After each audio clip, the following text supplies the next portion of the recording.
Él es Juan José Hoyos, periodista, narrador y sobre todo profesor. Estudió periodismo en la Universidad de Antioquia y allí volvió como docente después de varios años de ejercer su profesión. En el periódico El Tiempo, Juan José Hoyos se convirtió en uno de los más importantes cronistas del país. En 1995 ganó el Premio Nacional de Periodismo Germán Arciniegas de Editorial Planeta. Y en 2017 recibió el Premio Nacional Simón Bolívar en reconocimiento a su vida y su obra. Sus crónicas y reportajes están recogidas en los libros Sentir que es un soplo la vida, El oro y la sangre, Viendo caer las flores de los Guayacanes, El libro de la vida y El eco de las cosas. Pero Juan José Hoyos también ha incursionado en la narrativa con sus novelas Tuyo es mi corazón y El cielo que perdimos. Y de todo lo aprendido en su trasegar periodístico, Juan José, el maestro, ha dejado testimonio en los libros, escribiendo historias, el arte y el oficio de narrar en el periodismo y la pasión de contar. Hoy conoceremos la vida y obra de Juan José Hoyos, el periodista que ha sembrado en sus estudiantes el amor por el oficio. Esta conversación de Juan José Hoyos con Alfonso Buitrago, escritor también, autor de El hombre que no quería ser padre, es capítulo aparte.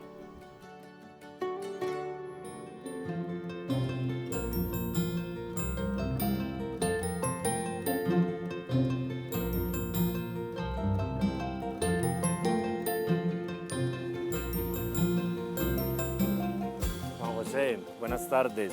Buenas tardes, Alfonso. Para mí es un honor, yo me siento muy alegre de tenerte aquí, eres para mí un maestro, eh, me has acompañado mucho en estas búsquedas de la escritura, casi que como una figura paternal, digámoslo así, y quiero empezar que conversemos hoy a raíz de tus libros, vamos a ir haciendo un paseo por tu trayectoria, por tus libros y por las personas que te han influido.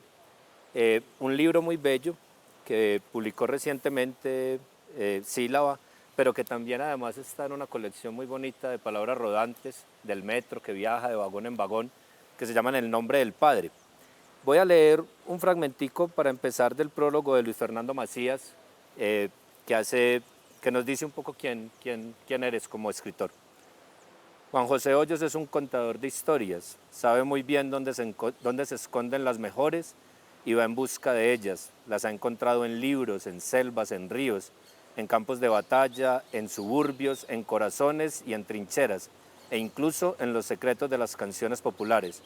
Es uno de los mejores cronistas del país. Tiene olfato de zorro, de sabueso o de ambos. Allí donde los demás pasan de largo sin advertir nada, Juan José huele el sabor a historia, entonces esculca y encuentra. Y con este libro que se llama En el nombre del Padre, quería iniciar preguntándote, Juan, ¿qué es para vos un maestro? Y por qué esa relación con el Padre? Sí, yo creo que un maestro combina, pues es como una especie de padre colectivo, digamos, en la medida en que no es padre de una familia, pero con un número de hijos determinado, sino que la sociedad lo pone en un punto en el que es un punto de encuentro entre generaciones, ¿no es cierto? Entonces le toca transmitir lo que ha aprendido. Y digamos que lo que uno ha aprendido, casi siempre lo ha aprendido de maestros anteriores, ¿no es cierto? Entonces yo diría que es como una especie de hilo que guía a la gente y bueno, en el caso mío, pues tuve desde la primaria maestros muy especiales. Me acuerdo mucho de uno que se llamaba Esmaragdo Gómez. A él le escuchaba todas las materias excepto las matemáticas como historias y por él me aficioné, por él en buena parte me aficioné a la lectura, pero a la vez tuve otro maestro que fue mi padre, Mario Hoyos. ¿Y en qué sentido fue mi maestro? Porque yo siempre lo veía preocupado por cosas por las que no se preocupaban otras personas habitualmente. Por ejemplo, leer. Él leía mucho. Él tenía su oficio, trabajaba con el gobierno municipal en inspecciones era secretario, le tocó varias veces ser inspector también y en medio de todo eso, por ejemplo, él llegaba a la casa siempre con 2, 3 periódicos en los bolsillos del saco, periódicos que yo le sacaba de los bolsillos y yo me sentaba a acompañarlo a él cuando llegaba, él comía y yo leía los periódicos y luego por la noche cuando nos acostábamos, la última luz que se apagaba siempre en nuestra casa era la de él, porque estaba leyendo. Más niño yo siempre miraba ese espectáculo de él con mi madre en la cama, muchas veces él abrazándola, ella dormida y él leyendo y eso me marcó de una manera muy, muy grande porque yo siempre me preguntaba qué era lo que él estaba haciendo y qué le decían ese papel que tenía entre las manos, ¿no es cierto? Luego lo fui descubriendo. En ese sentido yo creo que los papeles de padre y de maestro se entrecruzan mucho en la vida y en mi vida han estado entrecruzados siempre. Y esa historia de tu padre la contaste en un relato muy bello, historia de un diccionario, ¿no? Que ahora quedó publicado en otro libro, El libro de la vida. Esos últimos libros, Juan, que has escrito, hay homenaje a muchos padres, digamos de alguna manera, o maestros o figuras literarias, vivas, muertas, del pasado, del presente, una gran antología, casi que haces un paseo por un montón de autores locales, extranjeros, todo tu diálogo, casi que es como un diálogo de aprendizaje continuo, ¿no? Yo he dedicado mucha parte de mi vida como a establecer quiénes han sido los que nos antecedieron en este oficio, porque uno no empieza a escribir porque sí, y cuando uno empieza a escribir uno no es el primero que lo hace, y uno, digamos, inventa muy poco en esto, ¿no es cierto? Entonces, yo me acuerdo que por ejemplo, cuando empecé a entrar mucho, a ir mucho a la hemeroteca de la universidad leyendo periódicos viejos, siempre mi idea era rastrear esa gente que nos enseñó a narrar. ¿Y cómo te parece que, por ejemplo, el primer gran texto de literatura en Colombia es una gran crónica, que es El Carnero, y hay partes de ese libro que se leen como si fuera una novela. A mí me llamó mucho la atención, por ejemplo, encontrar ahí historias que luego incluso se han reproducido en otros formatos como novela, hasta como telenovela, en El Carnero, ¿no es cierto?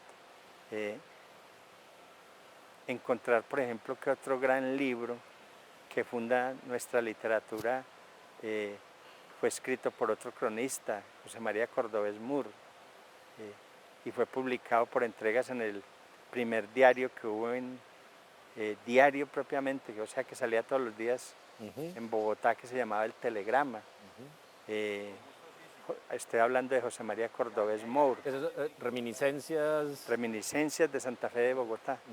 Sí. Y bueno, y así.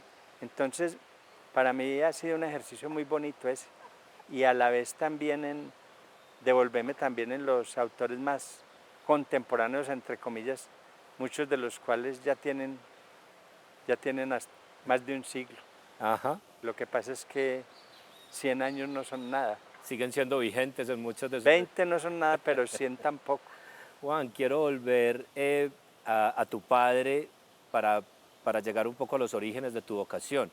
Hay una imagen de tu padre secretario con la máquina de escribir, él tecleando, y eso te marcó de alguna manera. ¿Y cómo fue, digamos, cuándo haces consciente esa vocación de querer escribir y empezás a escribir unos primeros cuentos? Yo recuerdo mucho que la primera imagen de él era leyendo, pero luego, digamos, cuando yo iba de pronto a la oficina de él, a una de esas inspecciones, iba a visitarlo, me acuerdo que lo veía siempre sentado escribiendo en una máquina y luego ya averiguando cosas de su vida, de su historia, me di cuenta que había sido secretario en muchas alcaldías de Antioquia, en diversos municipios. En juzgados también fue como oficial escribiente y bueno, siempre un oficio relacionado como con la escritura, aunque también fue músico. Él tuvo muchos oficios, fue músico, fue marinero de agua dulce porque tuvo un remolcador por el río Magdalena, dos remolcadores, junto con un tío.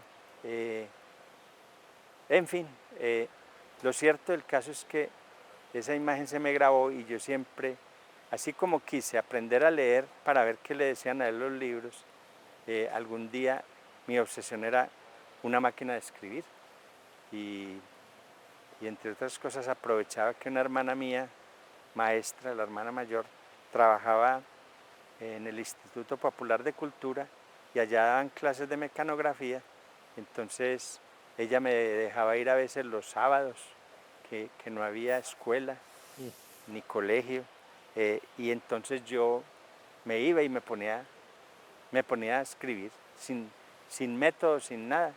Me acuerdo que la primera máquina que usé fue una Remington de unas teclas muy duras. Salía con dolor en los dedos, pero feliz porque estaba escribiendo. Y cuando ya, digamos por allá como hacia cuarto, quinto, sexto de bachillerato, empecé a leer como con más pasión y a leer sobre todo literatura. Y empecé también a escribir primero algunos poemas, algunos cuentos. Me acuerdo que lo primero que hice fue tratar de conseguirme una máquina de escribir. Entre otras cosas me la consiguió mi papá. Me acuerdo que era una Underwood. Yo recuerdo todas esas máquinas de escribir que he tenido. Underwood, Olivetti. La Olivetti es una de las que más me ha gustado, una Olivetti Studio 44, creo que era que se llamaba la marca. Y tuve también una Brother, muy buenas japonesas. Y bueno, y ya después llegaron los computadores y me acuerdo que por el periodismo muy rápidamente también me metí a escribir en computador. Claro. En este momento se me vino a la mente una foto en que estoy yo en la oficina del Tiempo escribiendo. En ese momento todavía no nos habían instalado computadores. Es por ahí en el año 79, 80 y ahora que evoco la figura de mi papá, me tomaron esa foto en el periódico y estoy escribiendo como él. Igualito. Como diría José Manuel Arango, ¿no? en su poema, que se refleja su rostro en el espejo. Sí. Juan, pero bueno, de esos primeros cuentos ya estamos terminando el bachillerato, ya finales de los 60, empezando los 70. Hay una historia y te ganas un primer concurso de cuento y eso te ayuda, o sea, la escritura te devuelve, digamos, la visión, por decirlo de alguna manera. ¿Cómo fue esa historia? Sí, en realidad fue así porque yo terminé el bachillerato, empecé el primer semestre en la universidad, quise hacer periodismo porque tenía que ver con escribir y con la literatura y lo que pasaba era que yo quería tratar de hacer un periodismo distinto, pues como el que hacía gente que yo había leído, que me gustaba mucho, como Germán Castro Caicedo, como Gonzalo Arango, en la revista Cromos, como el que hizo también Juan Gosaín en sus primeros años en El Espectador. Y entonces, yo me acuerdo que estaba empezando a escribir cuentos y vi un aviso en un periódico donde había un concurso de cuentos. El único requisito era que era un concurso con un tema del circo, porque el concurso lo organizó Cine Colombia a propósito de una película que tenía que ver con un circo. Ya no me acuerdo bien qué película era y yo escribí el cuento y me gané el concurso. Me sorprendió mucho. El cuento es una historia que tiene que ver con una trapecista de un circo. Y es una historia muy cercana a mi vida porque esa trapecista la conocí, la vi y ella entabló un juego conmigo que era un niño, un juego muy lindo, era era que se quitaba un zapato y lo tiraba por fuera del cerco que separaba el circo de las calles. Ajá. Y yo recogía el zapato y se lo llevaba. No, qué maravilla. Sí. Y me estaba Como una Cenicienta al revés. me estaba enamorando de esa trapecista. Claro. Entonces me acuerdo que me gané ese premio, no sé si eran como 200 o 500 pesos, una plata, pues en ese momento era como mucho dinero, pero me sirvió para comprar mis primeras gafas, porque yo no me había dado cuenta que era miope, sino hasta que entré a la universidad. Entonces, como había clases con tanta gente, me tocaba a veces muy atrás y no veía nada de lo que escribía el profesor en el tablero y entonces apenas me pusieron esas gafas y salí de la óptica, me acuerdo mucho que vi el mundo completamente distinto, no sabía que el mundo era así. Está bonita la metáfora, la escritura te dio unos lentes para mirar el mundo. Sí, ¿no? señor, así fue. Así fue. Juan, años 70, entras a la universidad y te va a tocar una época muy convulsionada en la universidad. Varios de los escritores que han pasado por este programa, pues algunos, también Víctor Gaviria, coincide un poco en ese mismo periodo. Pero esos primeros años de los 70, vos muy rápidamente empezás a ejercer el periodismo, mucho antes de graduarte. Sí. Y entras a periódicos, pues ahí está Alternativa, 7, en una época que pues va a desencadenar en ese famoso paro del 74. ¿Cómo fue trabajar en esa época? Lo que pasa es que esa época, digamos, fue un cambio muy fuerte porque fue el último gobierno del Frente Nacional y yo me acuerdo en la universidad que habíamos entrado después de un paro muy largo, la generación mía, que yo entré en 1970, después de un paro muy largo que hubo contra un rector y por buscando como democratizar más el gobierno de la universidad. Y de pronto empezaron a entrar, pero filas y filas de manifestantes que venían de todos los barrios populares de Medellín y entraban y pasaban por los corredores y gritaban sus consignas. Me acuerdo de eso. Y después... ¿Y de eso escribías? Entonces yo me vinculé, estando ya como en la mitad de la carrera, me vinculé a una revista que empezó a salir, que se llama Alternativa. Yo era corresponsal y yo escribía algunas noticias y crónicas de Antioquia y también tomaba fotografías. Entonces, y Alternativa estaba a través, pues Alternativa fue una revista mítica, pasaste como muy rápido por ahí, pero ahí está Orlando Falsborda, bueno, sí. Y su historia, esa revista. Sí, yo me acuerdo mucho que yo nunca creí que iba a participar en esa revista, pero me tocó fue porque salió el primer número y lo decomisaron todo, en todos los puestos de revistas. Y finalmente hubo una disputa legal que entablaron pues los abogados un grupo de abogados y la revista logró finalmente circular y de un momento a otro, ya ni recuerdo cómo, yo creo que fue cubriendo asambleas de usuarios campesinos que me tocó empezar a trabajar, cubriendo invasiones porque se empezaron a ver muchas invasiones a grandes haciendas que el INCORA las estaba tratando pues de comprar para entregárselas a los campesinos. Y bueno, a la vez en las ciudades estaba también formando movimientos de oposición muy fuertes y aquí en Medellín había un periódico que se distribuía en todos los barrios que se llamaba 7 y ahí había varios compañeros míos de la carrera y entonces entré también a ayudar un poco a trabajar ahí, aunque ahí nunca escribí ni una línea. Siempre trabajé como en la parte de diseño, de impresión, de cosas, digamos, técnicas. Pero ese fue como mi bautizo en el periodismo, a la par que hacía reportajes freelance, que algunos salieron publicados en el Espectador de pronto, a veces en el suplemento literario del Colombiano.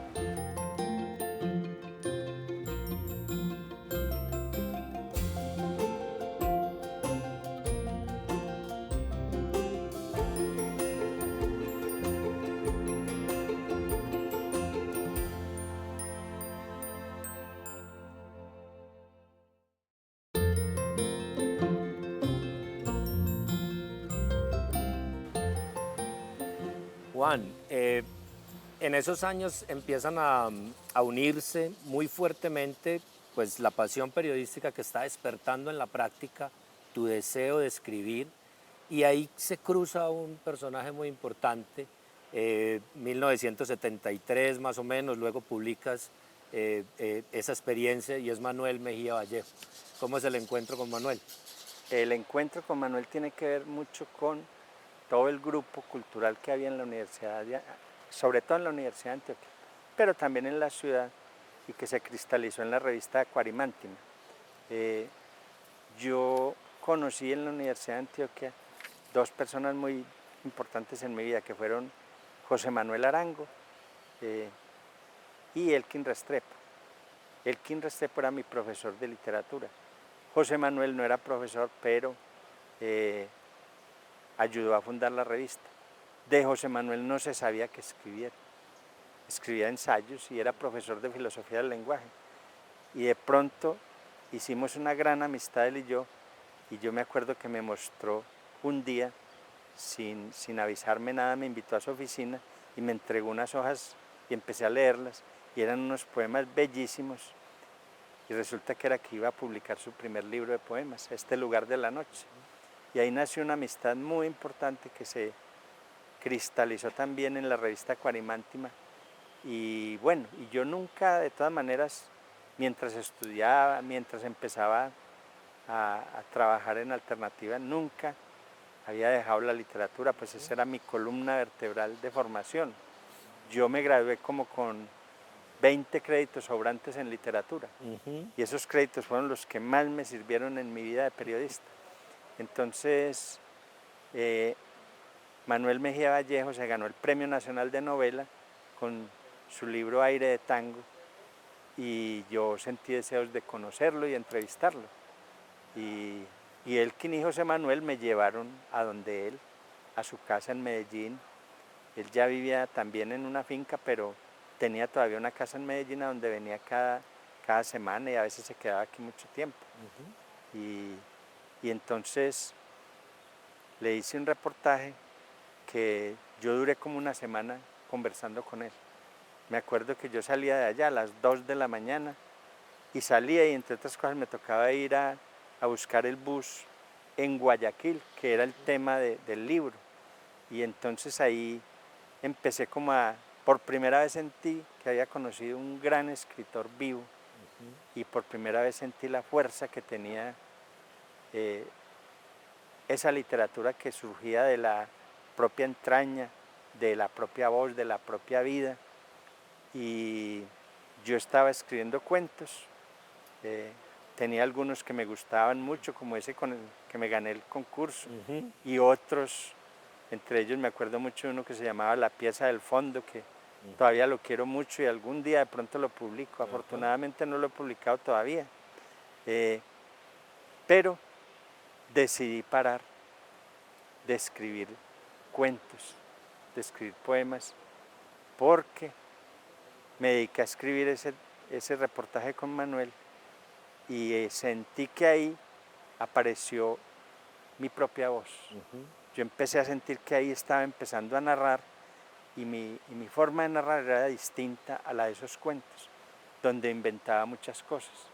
Me empecé a dar cuenta que a veces en la literatura no es necesario inventar casi nada, que de pronto es más importante mirar alrededor de uno, escuchar y descubrir en las cosas de todos los días las cosas fundamentales del ser humano.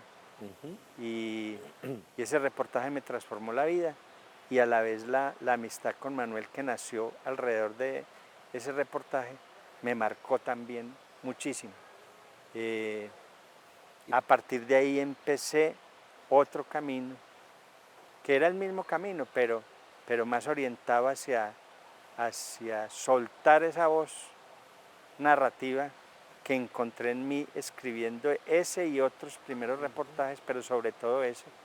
Y bueno, me metí al tiempo, ya de un momento a otro. O sea, ese reportaje incluso yo creo que me abrió las puertas del tiempo, porque lo publicó El Espectador, primero la revista de la Universidad de Antioquia y luego El Espectador, lo publicó en el Magazine Dominical, que era una publicación muy prestigiosa, y lo publicó en las páginas centrales, 2 domingos, porque era un poco extenso. Y yo me acuerdo que cuando presenté mi hoja de vida al Tiempo, anexé ese reportaje, y al otro día me llamaron, y a la mitad de la semana empecé a trabajar. Pero además de eso, Juan, digamos que ahí cuando decís que encontraste esa voz y se desata, también empieza la semilla de Tuyo es mi corazón, ¿no? O sea, como si esos cuentos vos te hubieras dado cuenta, yo soy capaz de emprender una novela. Yo ya había empezado a escribir una novela en un paro de la universidad, pero se me perdió, afortunadamente.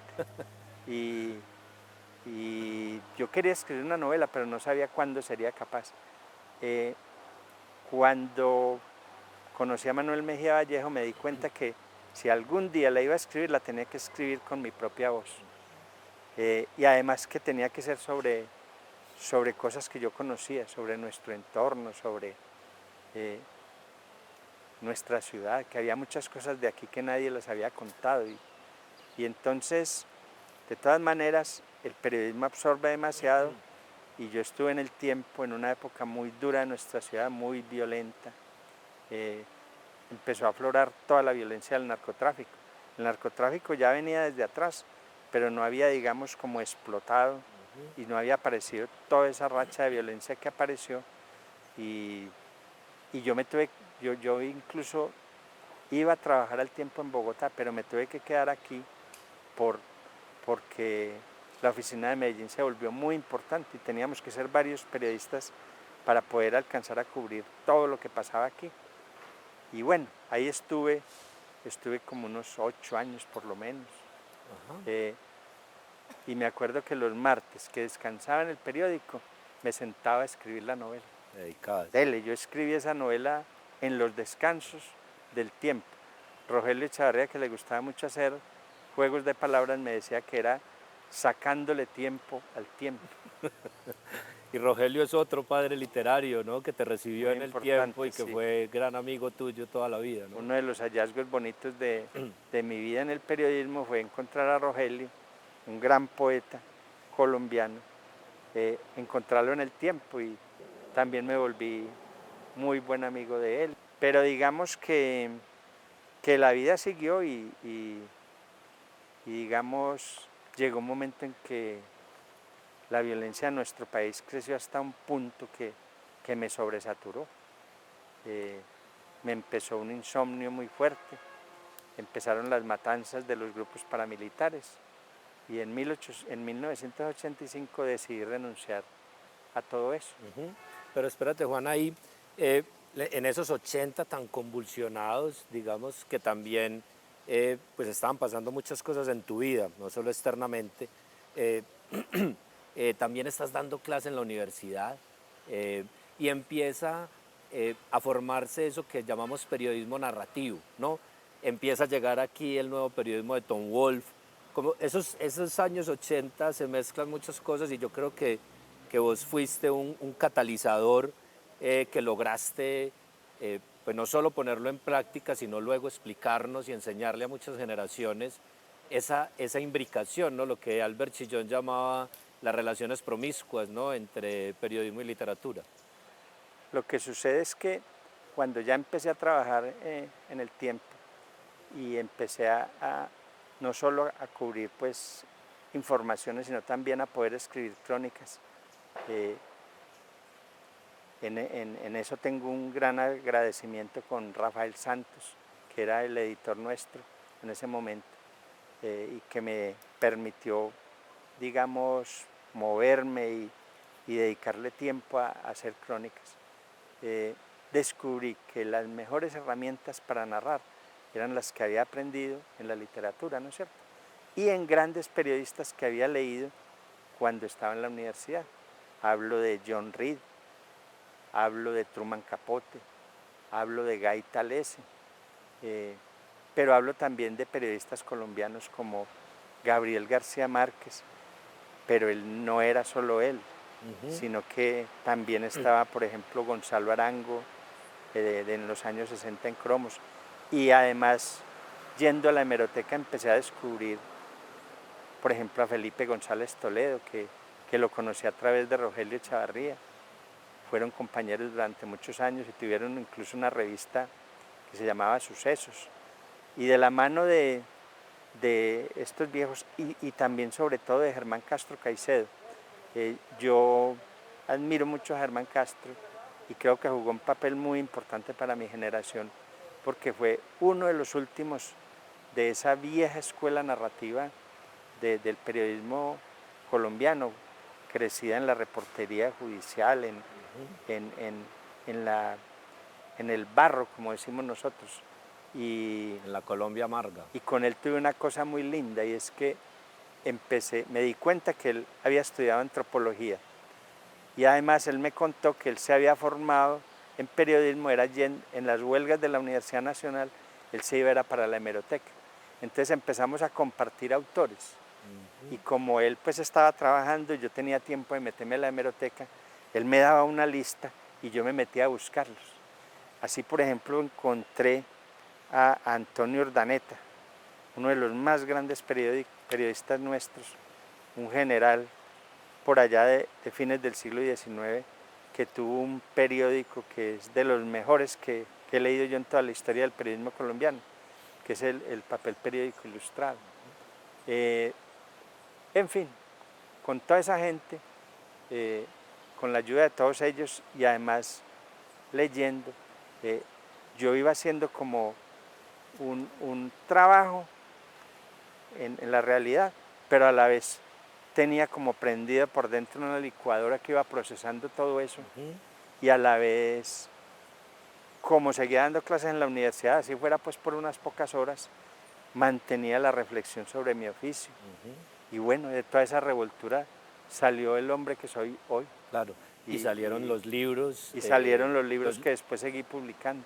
Y ahí, Juan, bueno, hay un seminario famoso tuyo en la Universidad de Periodismo y Literatura, pero de ahí sale una camada de libros muy importante para nosotros y para tanto para el oficio de los narradores, creo yo, tanto de ficción como de no ficción, escribir historia, la pasión de contar, bueno, esa gran antología que haces de periodismo antioqueño, recuperando muchos de esos narradores.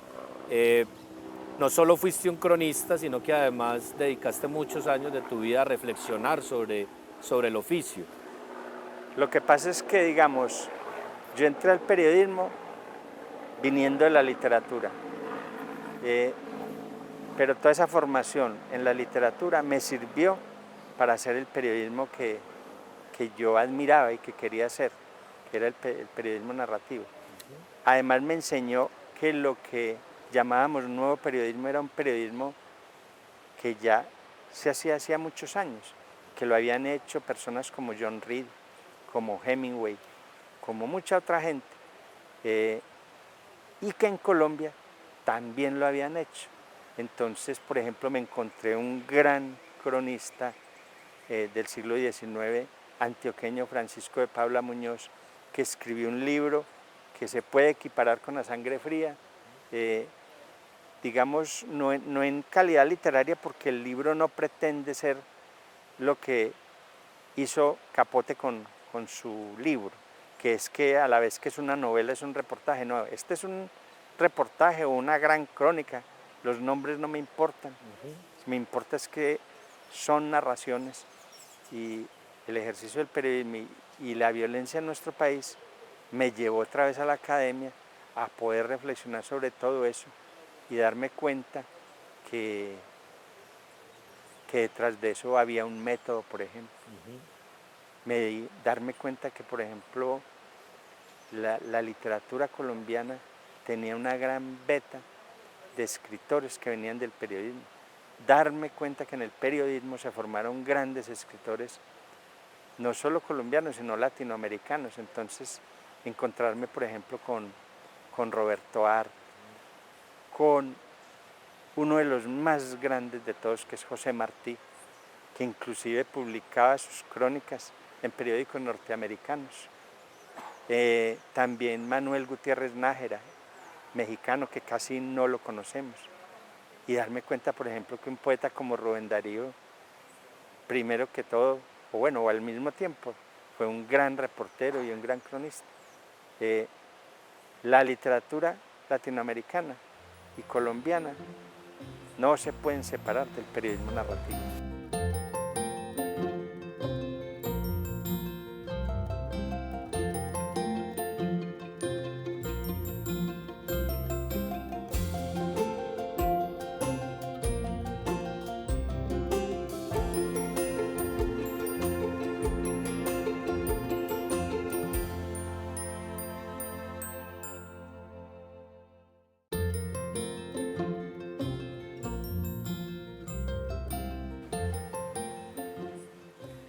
Juan, el periodismo narrativo, que es la manera en que también te gusta llamarlo, esa confluencia tan fecunda de esas relaciones de la literatura y el periodismo. Y hay un libro particularmente importante, creo yo, pues uno de los libros más importantes del periodismo narrativo del siglo XX en Colombia, no exagero, lo han dicho otros, que es este libro, El oro y la sangre, recientemente reeditado por Hombre Nuevo Editores. Esto es un gran reportaje, lo que conocemos como un gran reportaje, y aquí también descubriste una Colombia distinta. ¿Qué aprendiste con este libro? Yo había cubierto hechos de violencia en el Chocó alrededor de una mina de oro, pero todos aislados. Y había ido a la zona y había hecho una serie de reportajes, pero no los publicaron todos. Y a la vez había hecho amistad con muchos de esos indígenas, con sus chamanes. Y de pronto, en un momento dado en la universidad, en el año, creo que fue 1995, que ya lleva 10 años de haberme retirado del periodismo diario, entré como en una crisis y dije, yo quiero seguir haciendo periodismo, pero el periodismo que me gusta, que amo. Y dije, voy a renunciar a la universidad y me voy a hacer esta historia. Y Manuel Mejía Vallejo no me dejó renunciar, me dijo que pidiera una licencia, que él había publicado ya 23 libros hasta ese momento y que si no fuera porque era profesor de la Universidad Nacional, no tendría con qué pagar el colegio de los hijos. Entonces yo pedí una licencia más bien, una licencia de 3 meses, y me fui a recorrer otra vez esta historia y los lugares con la ayuda de la tarjeta de crédito de mi esposa Marta Ligia Vélez, mi compañera. Y entonces duré 3 meses en eso y me gané el premio Germán Arciniegas, que era como el más importante en ese momento en el país. Entonces apareció el libro y para mí fue cumplir un sueño, realizar un sueño, porque yo quería contar una historia completa sobre nuestra realidad, como si fuera una novela, pero donde todo lo que se contara fuera verdad, que en realidad eso es lo que es un reportaje, así lo definía García Márquez, me parece que es la mejor definición. Entonces fue como pasar yo la prueba conmigo mismo de que sí podía contar una gran historia con esa nueva forma de contar que había descubierto en mí, siendo fiel a los hechos, como había aprendido en el periodismo, y sobre un hecho inédito de la realidad nuestra que no había sido contado. Que todavía nos sigue enseñando. Has tenido una relación muy fuerte con los indígenas también, y creo que de ahí, ya me corregirás, surge también una preocupación adicional que es por la etnografía, y además de tu reflexión sobre el periodismo narrativo, hay una reflexión sobre el método, ¿no? Sobre el método etnográfico y sobre el método periodístico, esas relaciones muy promiscuas también entre las ciencias humanas y las ciencias sociales, y luego empezás a hablar del método salvaje, ¿no? ¿De qué se trata el método salvaje? El método salvaje se trata de lo que aprendí de nuestros hermanos, yo les diría mayores, que son los indígenas, en la medida en que todo lo que yo había, digamos, como sospechado en la academia, todo lo que había leído en libros sobre la forma de contar, lo probé viendo la fuerza que tiene la narración incluso para, a veces hasta para voltear la realidad. Entonces, los chamanes, sobre todo los chamanes en Vera, me enseñaron eso y me lo demostraron de una manera muy, muy impresionante en la realidad. Cuando historias como la del Jaibaná Salvador me mostraron el poder que tenían las historias, ¿no es cierto? Además me di cuenta que el gran creador del método etnográfico, que es Bronislaw Malinowski, un antropólogo polaco,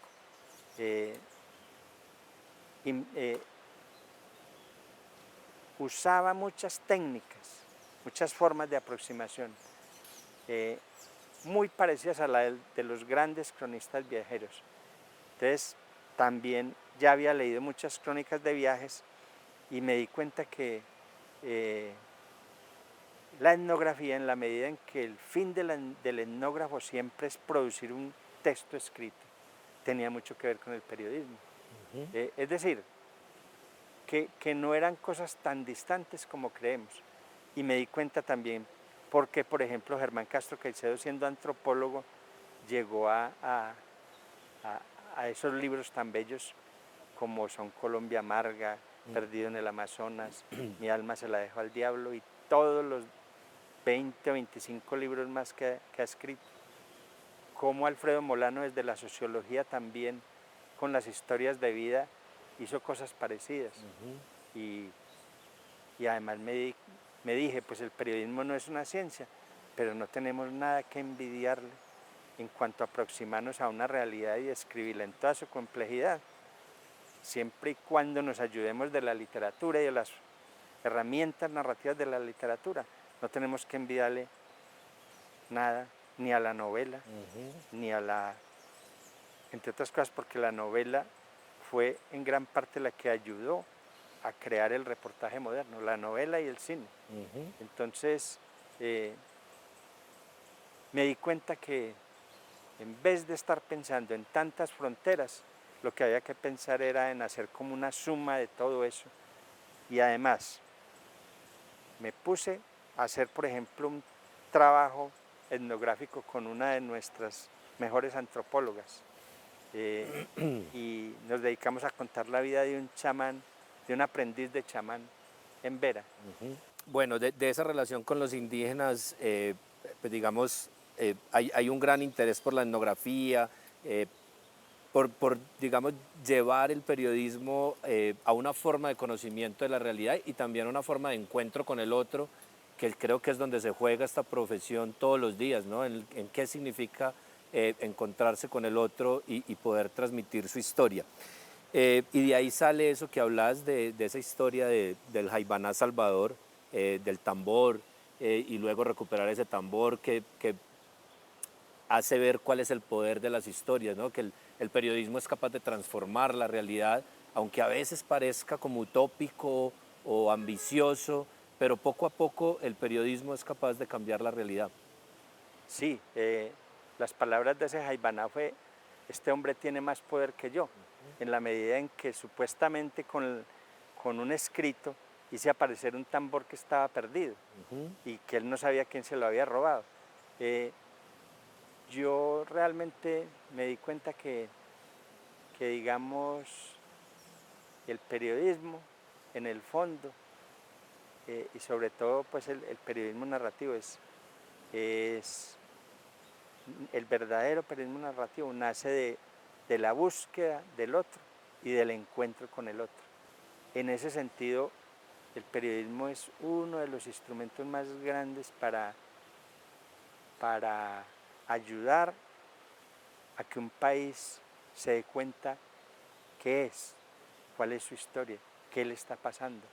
En esa medida también es que tiene un poder también muy, muy transformador, ¿no es cierto? Sí, yo digamos, al final me puse a hacer una reflexión de todo lo que me había pasado y de mi forma de trabajar y me di cuenta que estaba muy emparentado con esos maestros del periodismo latinoamericano como Art, como Martín Luis Guzmán, como Martí, Rubén Darío, ¿no? como Rubén Darío, y en nuestro caso, en nuestro país, como García Márquez, como Felipe González Toledo, como Germán Pinzón. Pinzón, como Gonzalo Arango. En últimas, aprendí una cosa fundamental, es que el periodismo narrativo, la literatura, en un país como el nuestro, son como una especie de, son como la raíz de un árbol. Y entonces me acuerdo mucho una frase que comentaba con Germán Castro Caicedo, y qué importancia tienen las raíces en los árboles. Pues los árboles se mantienen de pie porque tienen raíces. Nosotros nos mantenemos de pie porque tenemos raíces, y en nuestro oficio tenemos que aprender nuestras raíces. Juan. Y a eso dediqué mi vida. Juan, has sembrado unas raíces muy profundas. Al principio dijiste algo muy bello, y un maestro es un hilo que se va extendiendo, y nuestra vida es una continuación de algo que nos precede y de algo que dejamos allá. Juan José, vos sos un hilo para mí. Yo espero haber seguido jalando ese hilo, y espero pasar ese hilo también una generación más. Muchas gracias por esta conversación, por estar aquí. Un placer. Muchas gracias a ustedes, y ustedes, los estudiantes y los periodistas que van saliendo de las universidades, son también para uno los maestros que le muestran, digamos, ya enfrentados a la realidad, que ha valido la pena hacer un esfuerzo por recuperar todas esas raíces.